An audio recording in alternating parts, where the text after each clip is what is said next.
I was broken up with after 4 years via text. That's brutal.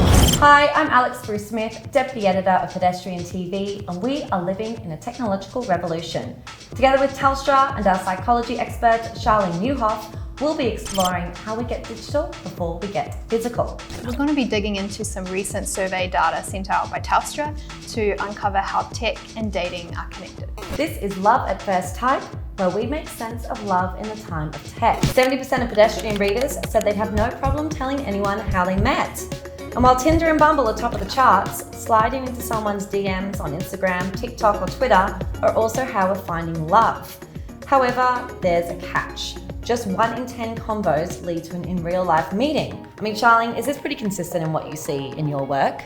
Not too long ago, clients would be coming into my sessions and confessing that they had met someone online and joking they would never be telling their grandkids. Online dating shed its little cloak of shame, and we're really comfortable telling people now. James, let me go around to you. I mean, how has tech helped you find or date people? As a queer man coming from a regional background, I didn't have the confidence to kind of chat to men. I also couldn't really say out loud that I was gay. It took me like a fair few years, so I needed an online app to just find my community, find my tribe, and actually connect with people. Well, has anyone here ever used the old Instagram DM slide? Well, you've just got to be bold and make a move. And it's not a total stranger. It's like a friend of a friend, someone you may have seen around. That's an aggressive, strong push. And has it paid off? No. What platforms have you used to make romantic connections online? Tinder, just because it's got the most people on there.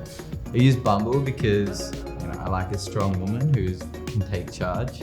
And then I'm also on an app called Field, which is sort of a little bit offbeat. There's a whole plethora of, interests and desires out there. And I guess it just sort of cuts out a lot of that numbers game. A full 53% of our readers say they need at least a week of chatting online before they want to meet up in real life. I mean, Charlene, what's your take on that? Usually when we're selecting for a partner, we are reading subtle body language, even our olfactory system, like our sense of smell. It's a huge part of what makes us attracted to a person. So if we're not getting that, we need a bit of time to, substitute for that information. I mean, has anyone here ever, spent a while drafting the responses or even got them checked over by a friend before you send them back? I am the drafter for my single friends, and I love that role because I think it's actually really cute to have someone look over what you're writing and kind of help the whole sense check. How important is safety when it comes to a first date? When my girlfriends and I, when we're all single, we all have each other on Find My Friends. There's always I'm going out on a first date, I'm going here. If you don't hear from me in a couple of hours, maybe just call or check my location. You feel more comfortable going and meeting someone you've never met before. It's always funny if you maybe spent the night where you are and then you get that little bit of banter in the morning being like, oh, someone didn't go home. What is the emoji that if you saw it, you'd never talk to them again?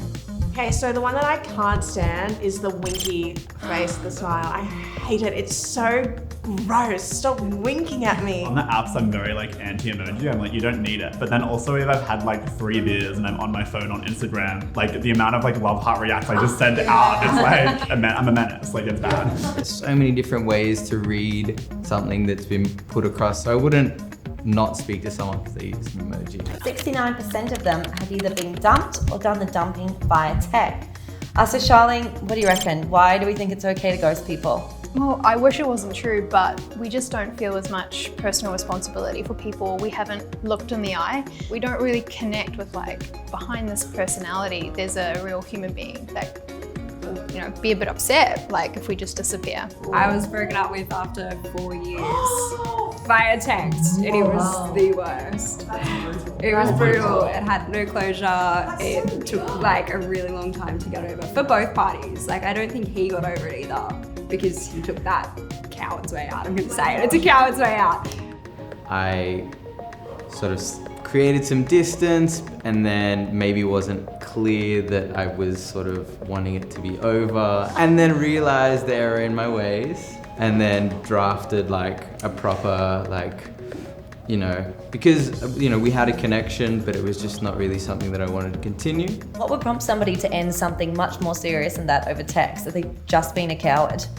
Tech doesn't make you do anything, it just facilitates what you intrinsically want to do. It seems a lot of us are wanting to cop out of the awkwardness from breaking up, and like, we don't want to come into full physical contact with the emotions from that event. All right, guys. Well, thank you all so much for coming. That's been great. I'm Alex. This is Charlene, and this has been Love at First Type. And it sounds like from you guys, there's a few more rules that I didn't know about.